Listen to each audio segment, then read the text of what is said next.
Hello there, everybody. It's Heather with the Leadership at Heart podcast. And today I have Susan Valverde on. She is a powerhouse leader. I'm going to let her tell you a little bit more about that, but I'm really excited to have her on. I wanted to make sure that I highlight more women, diverse women, as especially on the show, particularly this time of year. But really powerhouse women, powerhouse leaders, executives who are changing the way we learn, changing the way that we just experience the world. And so that's why I decided to have you on, Susan. Welcome. Thank you for having me, Heather. This is a treat. Oh, okay. So tell everybody right now, where are you in your leadership journey? So currently, I am the brand president for Sylvan Learning. I lead an amazing team. They're wonderful professionals. They're focused on driving growth, on making sure our operations are excellent, and making sure that our students are successful. We have about 600 locations, more or less, in North America. I have been doing that for about a year. Prior to that, I was in operations with the same organization. And prior to that, I was a franchisee, a business owner, small business owner in Texas for Sylvan Learning. Oh, wow. I love that journey so much. What a success story, too. And I know before we started recording, you were like, and I just like talk so much about my team and I just absolutely love my team. And I think that is so amazing. Why is that? Is there something does that come from some place where it's just like that? Was there a teamwork focus in your household? Was there something that was related to your upbringing? I'm just always curious about that real focus on team and that like wanting to uplift them and just really love on them a lot. Yeah, that's a great question. When you said household, it makes me pause and think. I was born and raised in Mexico, and my family moved here when I was probably about 12 years old, 13 years old. And all of us sort of learned English together. We're on this journey and became, American citizens together. And we had to rely on each other and the people around us. And I guess the way you asked the question makes me think that that's probably what everything's rooted in. But I would say I'm very people-centered. Maybe it came from that. Maybe I'm just sort of predisposed to do that. I like to be very focused on solutions, and I'm very committed to growth. And I can't do that alone. We need strong people around us to do that. Strong leaders recognize that. I love that. And so then the people that how many people do you have as your direct reports? 23.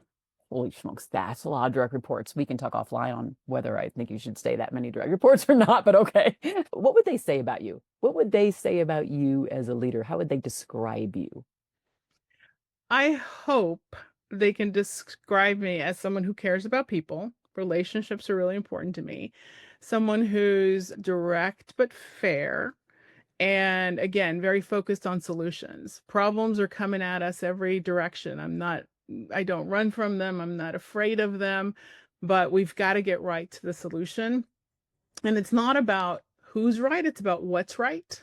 And so it Hmm. really is about, arriving collaboratively at a conclusion that solves the problem and helps us meet our goals. I hope that's what they would say about me. Well, that's good. I mean, I always say like really that's that sign of a great leader too is that kind of congruency with what they say they value. And obviously you value kind of being that person. Like you use those words and it's like I want to embody the thing I think I stand for, which means you're going to be more intentional. So if you're focusing on the embodiment of the thing, then you're more intentional about being the thing. And that should mean that there should be really like not much of a gap, if at all, between what your people say and what you think you stand for, right? I hope that's the case. And Heather, the other thing that I think is really, really unique about us and my what's awesome about my team is that we've all been in at this brand for many years. I've been with them for 23 years. Most of the people that are my direct reports have been there for a decade or more. And so over time, you go through challenges, you go through tough times, you build this level of trust and communication to where some of the people on my team, they don't even have to say anything. I know how they feel or how they think about something just by, I can read them because we know each other so well. So I feel like we're a good work family, put it that way, Mm. where we have the same dynamics that any family does. There's always function and dysfunction in every single family. And that helps a lot in terms of, just getting to our goals and feeling a level of collaboration to we're mission driven organization and we really have to believe in what we do. And I believe again, I love my team. I believe that's why we're successful. For those who don't know, just can you give us just a brief synopsis of what Sylvan Learning does? Sure. We help kids from kinder through 12th grade, and we basically help them at any level of their journey, any age, any grade, any ability. We're in the business of solving problems for families. And so if the problem is, I need my child to be more fluent in reading, or I need my child to get into the college of their dreams, they call us. I love that. What a great place to go. Because I know as a person who I have 4 children, so I'm always searching out what are the resources to help these my kids do better in this, that, or this, and giving them a leg up. And I am curious now, as I say that, because I can realize, I mean, it is so expensive going through these programs.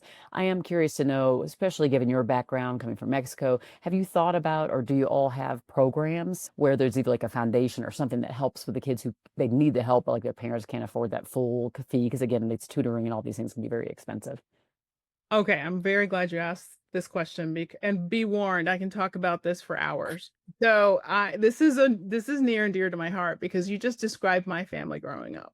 Mm. We had limited resources.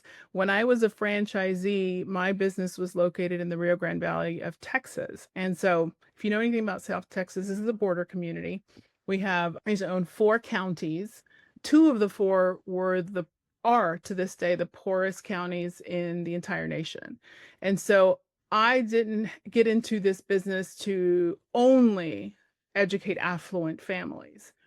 It was to help all children, and all is in all caps and bold and underlined. And so when I was a franchisee, we embarked on several pilots where we were partnering with low income schools, Title I schools, and with the support of the corporate team, a lot of Hmm. people I still work with today, we were all behind it and believed that was a very important part of our role. And so to this day, we actually serve just as many children in Title I schools through government grants, through federal programs, through Title I funding. We partner with schools because if you've seen this, knowing that you have children, you probably know this already. But if you've seen the teacher's job on any given day, even the best teachers in the world are still working with limited resources, and through no fault of their own, a child can have deficiencies, can fall behind. Hmm. And so we consider ourselves a partner, not a vendor, a partner Hmm. to the schools. And because we're a franchise organization, these are locally owned and operated. We are working with people that live in your neighborhood, go to your church, send their kids to that school. And so that's very important to me to this day. And we do a lot of work with children families who may not otherwise be able to bring their child to Sylvan. So much. So those who are listening, because it's my job to point this out, but to be thinking about the fact that we start off and you can hear like the things that are important to Susan are for sure growth, wanting to make sure that there's growth there, that you're finding solutions. And at the same time, she has a big heart. There's that caring leadership component. I want to just highlight it because often, I think people think that when I talk about leadership is hard. Caring leadership, it's all this soft, squishy thing. And yes, there are soft sides, and the human side of things are so important, but you cannot get the solutions. You cannot get the growth. You cannot get the results if you don't have that other side. And so I'm so curious to know, do you think that, your background, like coming from Mexico, do you think just all of this is kind of more texture to why you also have this like real caring component for those who may be seen as like outcast, or those who are kind of not really, put up at the highest level or seen maybe at the highest level in our society? You're asking me all the hard I questions. am, but if it's because Oh, I no, want to no, be, no. now I'm I like, this is where we're at in our world, right? And I feel like it's important. You just, you give it to me any way you need to. Yeah, I mean, I know what it's like to struggle in the classroom as a child. And so my heart and my empathy is always with any child, no matter Hmm. what barrier, whether it's language, whether it's anything. That's really at the heart of what we all do. And that's what we all believe in our organization and my team. Hmm. That drives us a lot. The other piece of this is, being an immigrant in an immigrant family, my parents were self-employed. They've started a business. And so I am the embodiment of the American dream. And I feel an obligation to pay that forward and to have the honor to support a lot of small business owners who are chasing their American dream. That's a huge obligation. And I feel really, I just think it's special that Yep. I get to do this. I get emotional when I talk about it. Yep. Yep. I'm about to get emotional too. Two women. And by the way, we're still very strong women. We just happen to have a heart. I mean, Right. that's the key. You could be both. You can be someone who feels this emotion. I mean, if you're even listeners and you don't feel that level of like in the gut, and at the same time go, oh my gosh, this person, like the level of achievement. I just think it's tremendous to be able to coexist inside of a human, to be able to have that, to have both that ability to drive that level of success. So tell us a little bit about that as far as the growth of like what you have seen and as it relates to Sylvan, the your role, the role you play, like some of the initiatives maybe that just like you Sure. put in place to help that growth. I'm curious. I think at the end of the day, my job is to empower our franchisees because we're independently owned and operated. We don't have a single corporate center. That means every single, cent of revenue that the corporation collects is based on whether or not the franchisee is successful. Mm, So my job is to empower that franchisee to reach new heights, to troubleshoot. By doing so, I have to have the right processes and the right support system in place for them, and that's how we drive continuous improvement. And so we were acquired a year ago, and it's been a year of great change. We were acquired and change for the better. It's transformation in a positive way. hmm I don't run from change either. I think we always need it. We're a 46-year-old company. We're mature. Yep. And so there's always room for evolution when you've been doing something and still a way of balancing and preserving all the things that got you here, all those Mm, things that are special, and honoring our past and our successes. So we're rolling out everything from a new technology suite that's going to help our operators become more efficient, to a new learning platform that's going to help accelerate learning for children that we serve. mm, And so this is an exciting time. I feel so fortunate that I get to be in this seat at this time in our evolution, because I've been with Sylvan for 23 years. And mm, the amount of change that we've had just in the last 12 months is probably more than I've seen, in a while.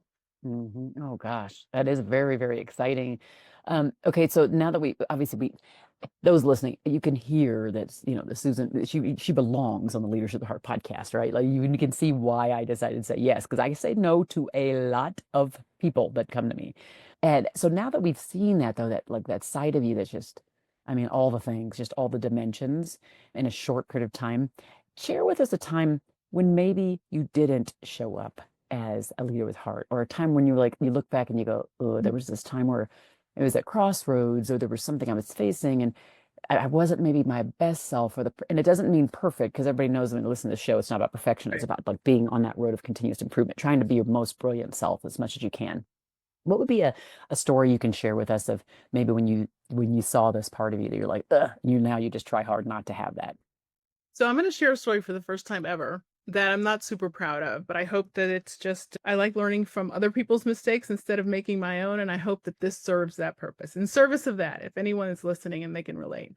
So, as a small business owner, I was a franchisee, and I pride myself on everything I just said. I hope people see, which is I'm all about people, I'm all about relationships. And I had a team member who I really relied on heavily. It was basically a director in one of my units in one of my locations. And our peak season is summer. At that time, June 2nd was when the doors sort of break open, when parents need something productive for their kids to do.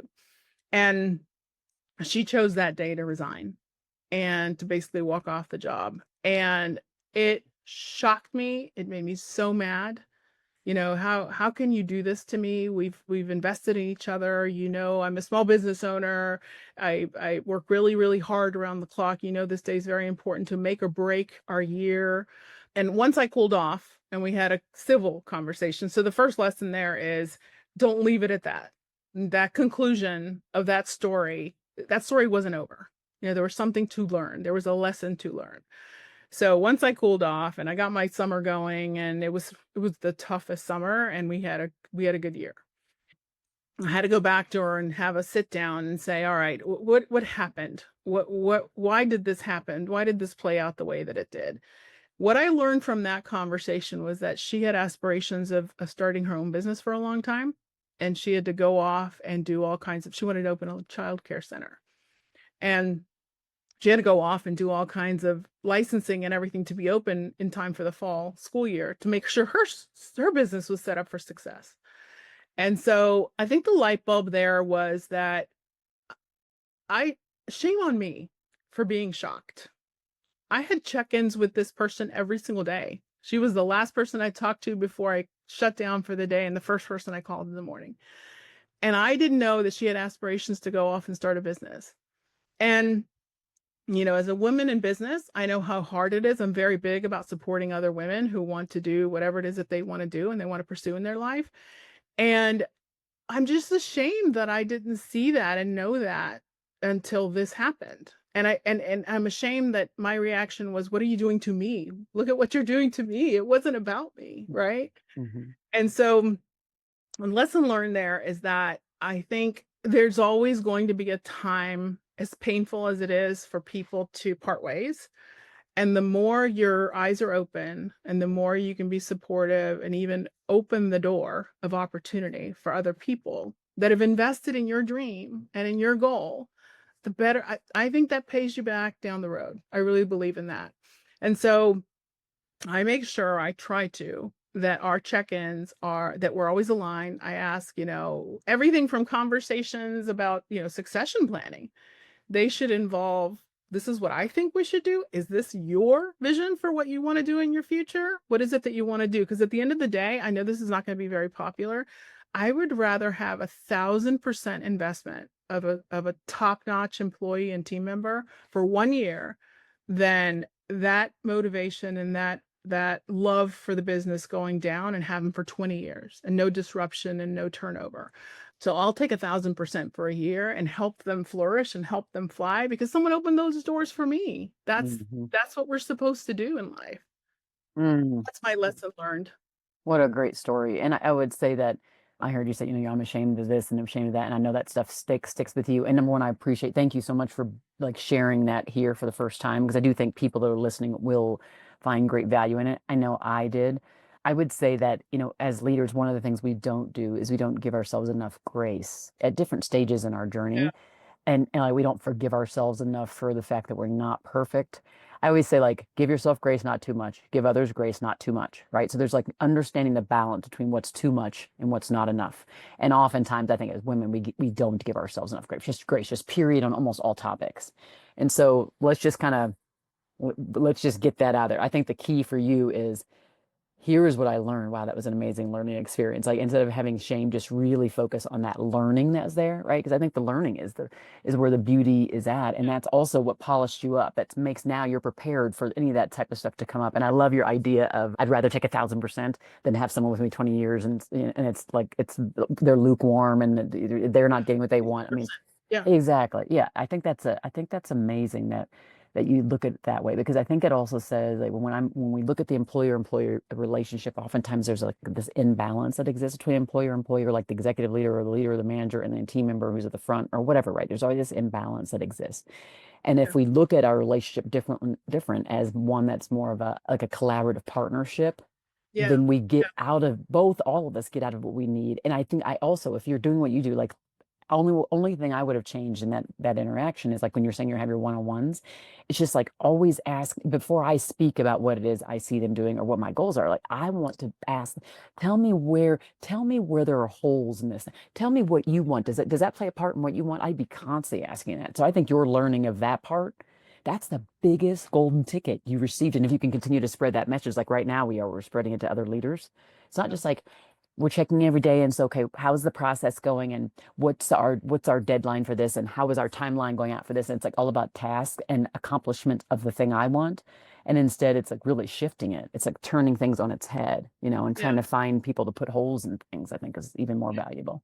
Can I double down on something you just said? Yes. Something you just said that I feel like the annual appraisals that we all do with team members, that's it's almost like a renewal of vows, you know, Mm, a mm. commitment to, are we still aligned on where we're headed? And are you still really in love with your career path? And I just feel like that's a time to, yeah, renew your commitments to each other and to the mission of the organization more so than it is a lot of box checking.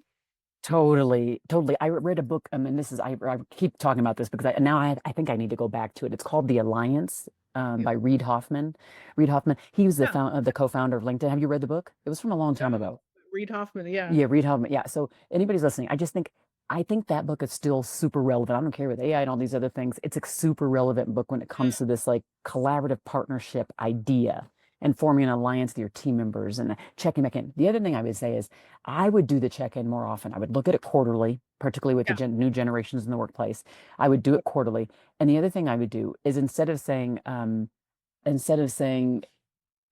I would always let them talk, and I would actually invite them to put holes in the assumptions I'm making about them and where we're going and what they want. So I would say something like, "This is what I'm thinking is happening, but tell me why that's not right, or tell me where my flawed thinking is, or tell me where the gap is." Because now I'm inviting them to get in an uncomfortable space because it's a space they would probably never go to because I'm the big wig. So they would never go to unless I'm being like, I want to hear how there's a hole there. I want to hear about the gap. That's really great insight. I love this. Now they're telling me something, really telling me something I would probably never hear. And it could Yeah. be a big insightful thing. So I'm like you were saying, I just want to spin off of what you were saying and just let's go deeper. Let's lean in more to Yeah. hearing this, right? Yeah. Agree. It's Such a such really good good to grow stuff. the organization, strengthen the team. Yeah, absolutely. So for those who are listening now, like as we think about, gosh, someone like you who just, I love that journey, like the journey of the American dream, irrespective of your background, that journey you took, you went on, already coming in, language issue, coming in, learning English in the group of people with the team, coming in, becoming a franchise owner, moving up. For those who might be in similar situations where they're just either they're starting off in their career or they are an entrepreneur in a small organization or they might be a franchisee. Again, I don't know who, there's so many people that listen on. What might be a couple pearls of wisdom you'd leave them with as it relates to maybe like issues on persistence, resilience, things like that? What might be a couple pearls that you live by that you think would be helpful for others? Okay. So I'd say leadership isn't having all the answers. It's I think it's more about asking the right questions, to be honest, to the point that you were making earlier. Turning things around and flipping the script to where you're asking a lot of great questions. It's about staying agile and very adaptable because the world just changes so fast. I mean, just look at the last 5 years. If you told me 5 years ago where we would be today, I wouldn't have believed you. So, the other thing is mindset, how important that is to success. I've already said, don't carry the load alone. Surround yourself by a great team.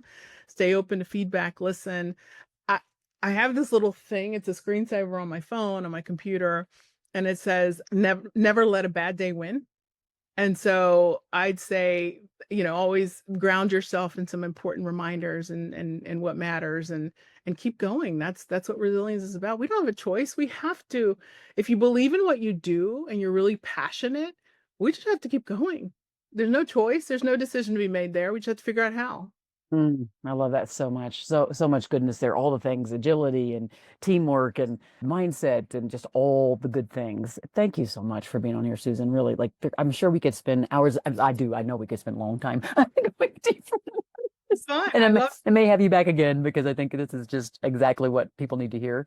Let me just pause it. I live in a place that has forest space not far. And so they do these flyovers, and I heard that coming, and I was like, shoot, and I tried to like, mute it as long as I, so when you were talking, I muted it so that we couldn't hear it. I think it's I more didn't hear a quiet thing. now. Okay, I good. didn't So hear a it thing. starts to get really loud, and I'm like, oh, so I'll make sure he edits this part out, of course. I just think that a lot of times as leaders, we sometimes we can lose our way, or we just need a little motivation. And hearing you talk about that journey was super inspiring for me. I know it'll be for others. And then hearing all of the the different tips and things, and even the story, that vulnerability, and sharing it for the first time is going to be super helpful. So for those who are listening, do make sure that you share this far and wide, because I know that there's someone out there that needs to hear this. And I know that people were hearing, by the way, people were listening everywhere, like around the globe. So any other issues or any other topics you'd like for me to address, any other people that you'd like to refer to the show, please do that, because it's going to help everybody that's here. Again, Susan, thank you so much for joining. You're just a gem on the planet. I appreciate you. Heather, thank you. It's been an honor to be here. A pleasure to listen to you, and I look forward to listening to you for a long time. And thanks everybody for listening to the Leadership with Heart podcast. Be well.